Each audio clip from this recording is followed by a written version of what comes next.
Okay, so section 2B on problem solving with units, similar to what we were doing last week, just a bit more of an extension of that and doing some extra practice problems with problem solving with unit analysis. So there's some key things that you should do as you are working on unit analysis. Identify first the units involved in the problem, in the problem statement. So what are the units that you're working with? What are the units that you expect for an answer? For example, last week we were looking at a volume calculation. They gave us the metrics in feet and they wanted us to actually find the volume in yards. So we actually had to do a unit conversion. And I missed step 1 by identifying what the units were in the problem statement and then converting to the right unit, because I just went ahead and converted right to feet without thinking that they wanted to yards. So that's the first thing that we should do. And I make that mistake sometimes and forget to do that. Step 2, come up with a strategy. You want to come up with a strategy to perform all operations, multiplication or division, and then make sure that you have the correct units to do that, to be able to do that multiplication or division with the associated units. Okay, an important thing to remember is you can't add apples and oranges. So if you have different units, feet versus inches, for example, you cannot combine those two units. So if you have 3 feet and 7 inches, you can't combine 3 and 7 together. You actually have to convert them to the same units of measurement before you do any type of combining, adding, subtracting, multiplication, division, etc.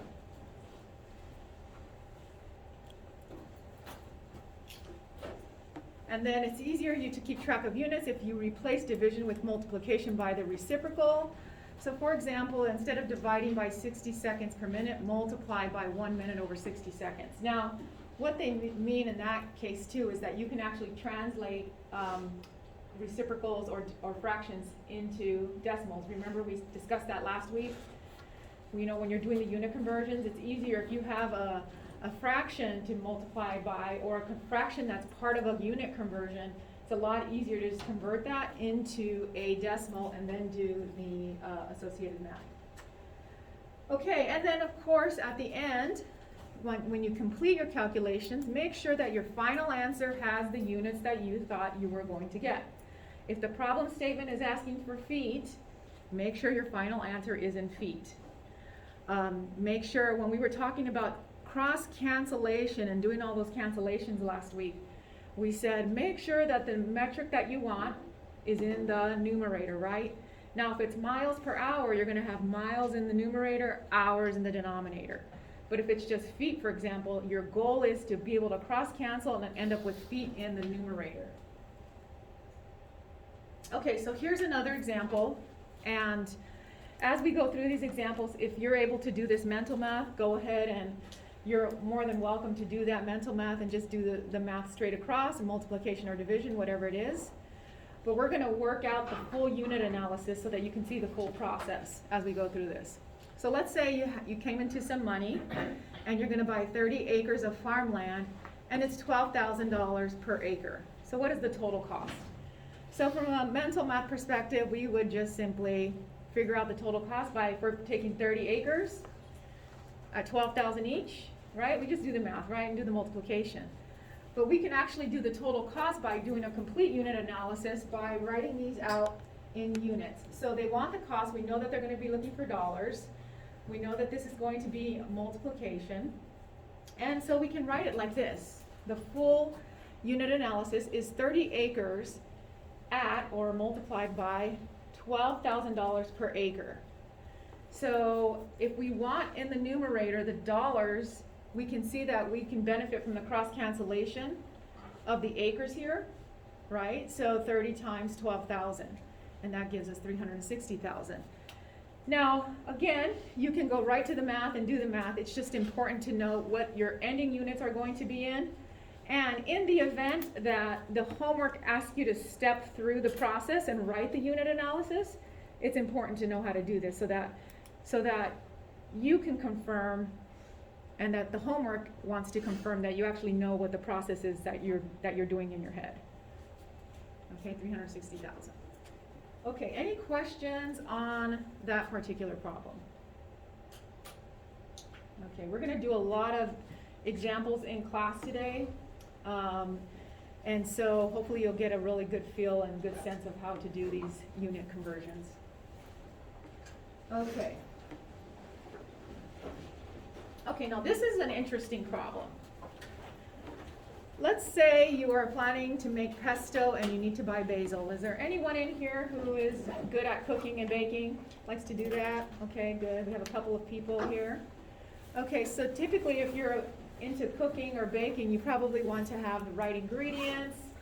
Maybe you go to different stores to buy different things because it might be less expensive at one store versus another. Okay, so at the grocery store, you can buy small containers of basil, and they're priced at $2.99 for each 2/3 ounce container. So I've been to the grocery store, and I see, like, sometimes in that section they'll just have this plastic little box, and it's got like 2 or 3 sprigs of bay leaves or whatever I'm looking for, and it is really pricey. But you know, it's organic and all that good stuff. So, but you go to the farmer's market, which we don't have too many of here in Arizona, but you can buy basil in bunches for $12 per pound. So which is the better deal? So some of you are probably like, well, obviously the farmer's market, just because I know intuitively that the farmer's market has cheaper. But how could we actually compare these? If we brought them to the same unit, so one has ounces, the other is per pound.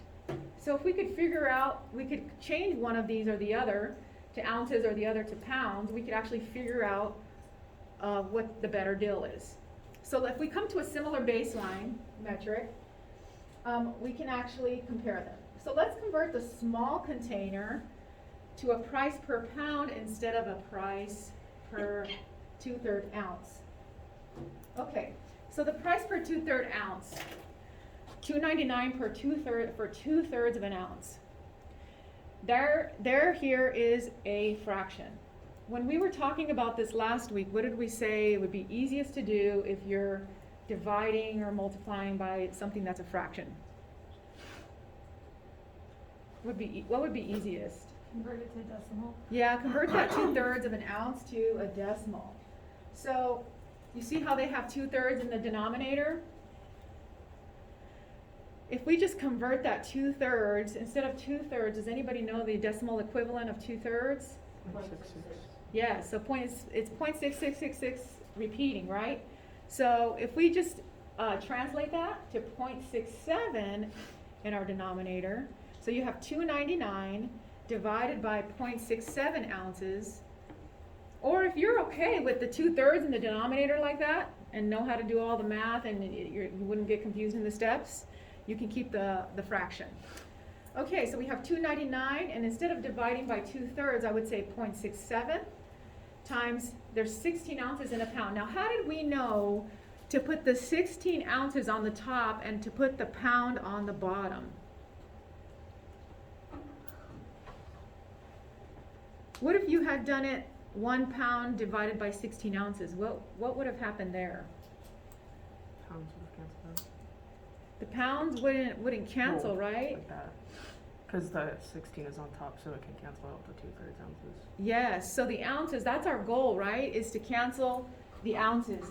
If we had this flipped, for example, 1 pound and ounces on here, notice that we wouldn't be able to cancel out anything, right? We would have pounds on top, plus we would have dollars, pounds, and then we would have ounces squared. So ounces to the second power. We wouldn't be able to cancel. So the goal here is to make sure that we could cancel out. Now, when we said last week, well, make sure that your unit that you're looking for is in the numerator, right? Well, we're looking at dollars per pound. So we have dollars in the numerator per pound in the denominator. So, given that the pound is in the denominator, it's still okay in this case because we were looking at dollars per pound. Okay? So again, these cancel, and we have 2.99 times 16 divided by 0.67. So if you do the math, that comes out to $72 per pound. $72 per pound, which At the farmer's market, we could get something much, much cheaper. The farmer's market was $12 per pound. Okay. Okay, so again, this problem is similar to a problem that you would do when you would have miles per hour. Remember last week we said whenever you have miles per hour, in this class, at least when we're doing unit conversions, do not write miles per hour as mph, because you won't get your unit conversions correct. To convert from miles per hour, you would have miles on the top and hours on the bottom. So when we were talking about we wanted to get the price per pound, that means that pound has to be in the denominator and dollars would be in the numerator. Okay, let's look at another example. Let's say your destination is 90 miles away and your fuel gauge shows that your gas tank is 1/4 full. So if you're like me, I'm not even going to do the math. I'm just going to stop at the next gas station because I'm not trying to chance it. Your tank holds 12 gallons of gas and your car averages about 25 miles per gallon. Do you need to stop for gas? Now let's pretend it's only math involved here. We're not making an intuitive decision. We're not making a decision out of anxiety. This is just a black or white answer. Okay, so I'm going to give you a couple of minutes to work on this and think about it, and we'll come back and see what your thoughts are. Okay, let's take a look at this. Does anybody have any thoughts initially? Just the math, not the intuitive version. Again, just to stop for gas because you have 1/4 of a tank. But the math part of it. Does the math part say you need to stop for gas? Does anybody have any suggestions or thoughts? I'm too shy? Okay, let's take a look. Okay, so we know that your destination is 90 miles away. You also know that you get 25 miles per gallon. So if we were to divide that 25 miles per gallon, so when I recommended that you don't use MPG and you use miles per gallon, that's what I meant, because we were going to need to do this conversion. So if we just do the math component, 90 miles divided by 25 miles per gallon. Does that make sense that we're doing that step? Because your car gets 25 miles per gallon, right? Okay, now if you recall from division of fractions, when you're dividing fractions, you keep the first fraction, you change this to a multiplication, and you flip the second fraction. So because we're dividing by this fraction, we change to a multiplication and flip, and that's good because these are going to cancel our miles. So at the end, this is going to tell us that we're going to need 3.6 gallons to get to that destination. Right? 3.6 gallons. If it's 90 miles away, our gas tank gets 25 miles per gallon. Do we need to stop for gas? So 3.6 gallons is going to take, how full is our tank? Well, it's only 1/4 full. So 1/4 is 0.25, right? So we don't have very much. So 1/4 of a tank of gas, if you have 12 gallons, that leaves me with 3 gallons of gas. So we're just short of the 3.6 gallons that we're going to need in order to get to our destination. So that was a little bit of a multi-step problem, like the last one. But this is an example of the thinking process and the steps in order to get through a unit analysis. Any questions? Did anybody do it differently, get the same answer? That's okay too, if you did do a different approach, but you get the same answer. Okay. Now let's talk about units of energy and power. Energy, if you're taking chemistry, this slideshow and these problems will probably make a lot of sense to you. What makes matter move or heat up is energy, and the international metric that we use is the joule. How many of you have learned about the international metric for energy of the joule? Have you done that in chemistry? Okay. The power is the rate at which energy is used, and the international metric, which I'm happy to say that we also use here, is the watts. Okay, so 1 watt, the equivalent unit conversion in 1 watt, it's 1 joule per second. Okay, now we're talking about a kilowatt hour, and that's a unit of energy. So 1 kilowatt hour is 3.6 million joules. So it takes 3.6 million joules to make up 1 kilowatt hour of energy. Okay, let's take a look, and we're going to use these unit conversions to do an example with a utility company. So if a utility company such as SRP or APS charges 15 cents per kilowatt hour of electricity, how much does it cost to keep a 100-watt light bulb on for a whole week? How much will you save in a year if you replace the bulb with an LED bulb that provides the same amount of light for only 25 watts per hour? So a quarter of the wattage that it will use if you switch to LED. Okay, so let's take a look at our unit conversions.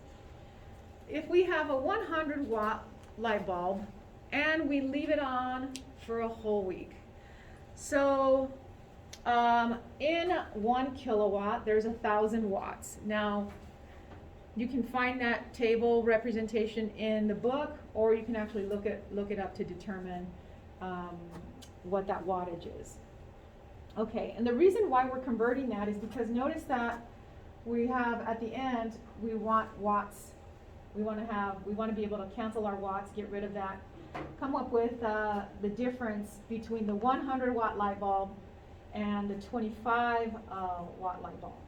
Okay, so and 100 watts to start with, 1 kilowatt, there's 1,000 watts, so we're able to cancel that. We have our kilowatt here. In 1 week, so we're trying to go down to get to hours here. In 1 week, there's 7 days. So we're going to cancel our weeks. We're left with days, and now we want to convert to hours because at the end, we want to express our units in kilowatt hours. So the 100-watt light bulb, we're going to get that in kilowatt hours. So we do all our cancellations, and we're going to end up with hours on top. We also have the kilowatts over there that we weren't able to cancel.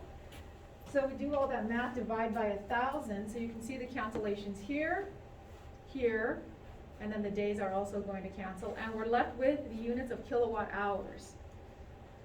Now if I take 100 times 1 times 1 times 7 times 24 and divide that total number by 1,000, that's going to give me 16.8 kilowatt hours. Now we said in the previous slide that kilowatt hours is the way we express one of our units of energy. So we're going to have that in kilowatt hours. Now that just tells us how many kilowatt hours we need. What do we need to do next to figure out how much it costs? That 100-watt bulb, how much is that 100-watt bulb going to cost us? Multiply the 16.8 times the 15 cents, right? So we can figure that out. Okay, 16.8 kilowatt hours, 15 cents per kilowatt hour, and that comes out to 252. So that's 252 versus we have what the other light bulb that uses 25 watts. Okay, so 252 per week. If we replace the 100-watt bulb with a 25-watt LED, now you could do this shortcut version if we know that 25 is 1/4 of 100. Or if you prefer, you could actually walk through this entire exercise again, and instead of using 100 in your metric, you would use 25. So you would do the same process, and instead of 100, you would use 25. Or alternatively, what you could do is if we know that a 25-watt LED is basically 1/4 of a 100-watt bulb, we can just basically divide the $2.52 by 4 or multiply it times a quarter or 1/4. So the difference there is $1.89 per week.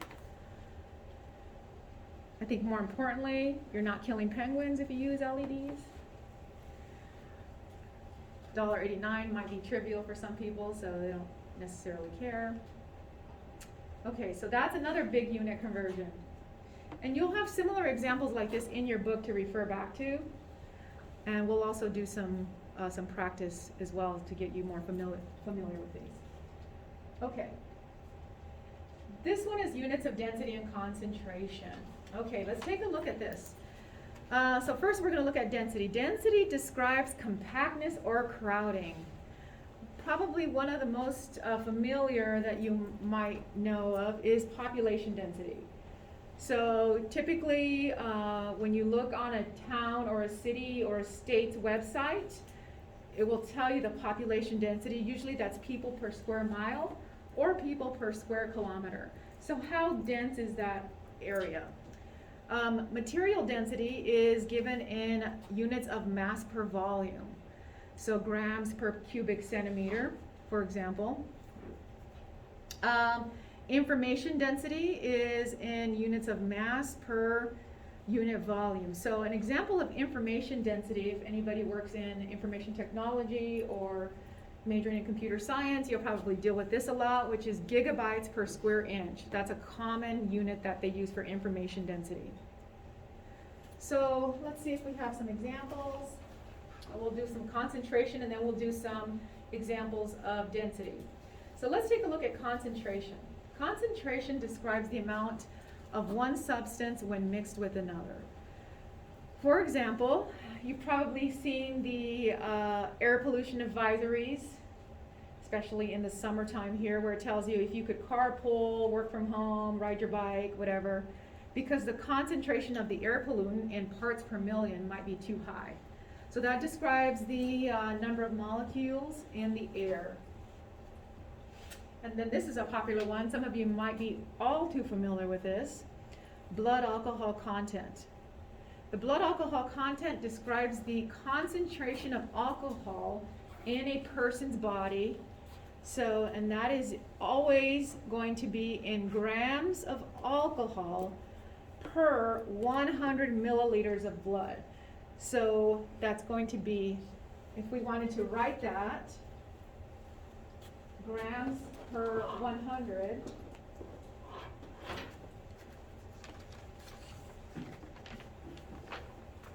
we would say, let's see if we can see this. So blood alcohol content,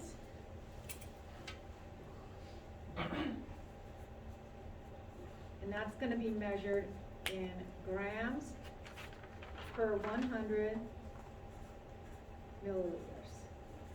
So it's important, I'm writing this out because it's really important to note this. We're going to do some examples of that, and you always want to make sure that you have 100 in your denominator when you're doing these calculations. Blood alcohol content problem, you'll have a homework problem like this, we'll do a practice problem. You'll also, when we have our first test on chapter 2, you will have a problem relating to a blood alcohol content. So keep that note handy as far as the grams per 100 milliliters. And we'll do an example and you'll see why it's important. Okay.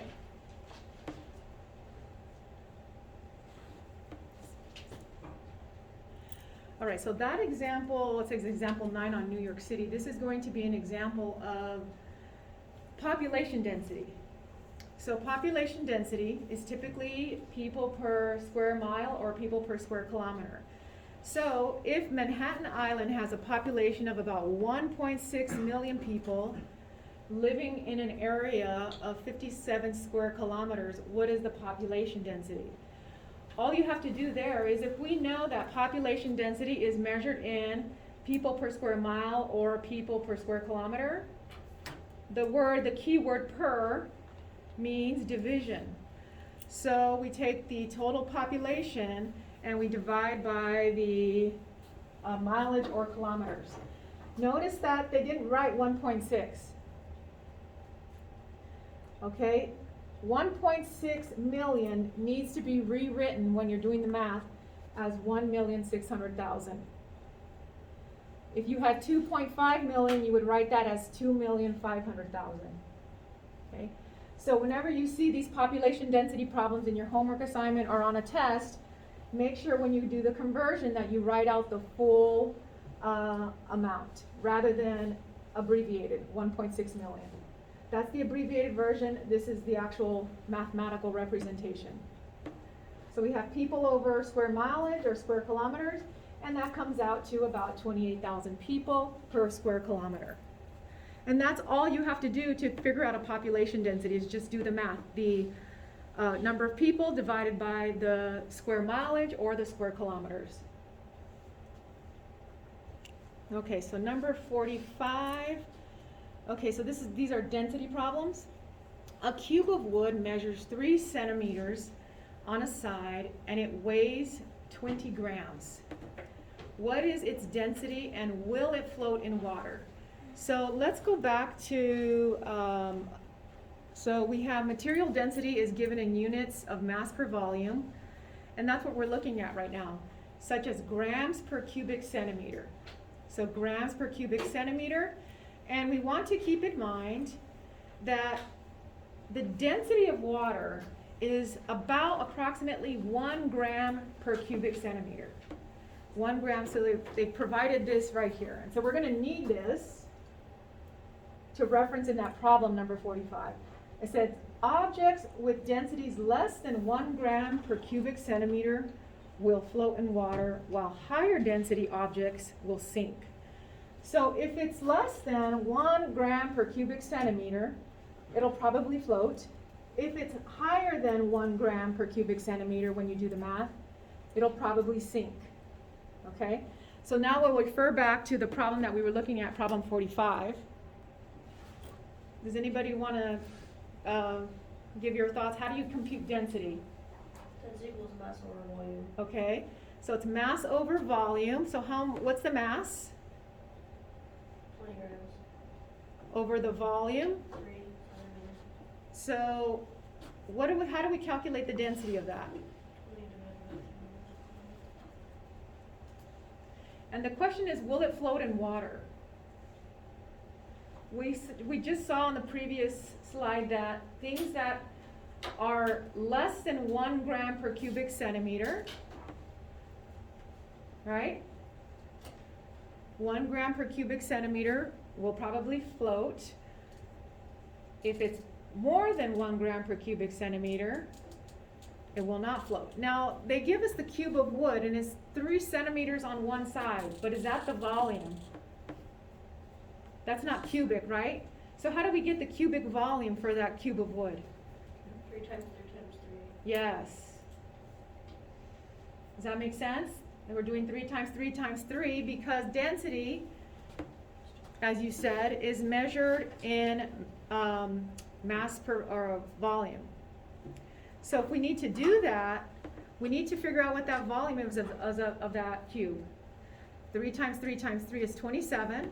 So what did you get for the density? Since you're working on it.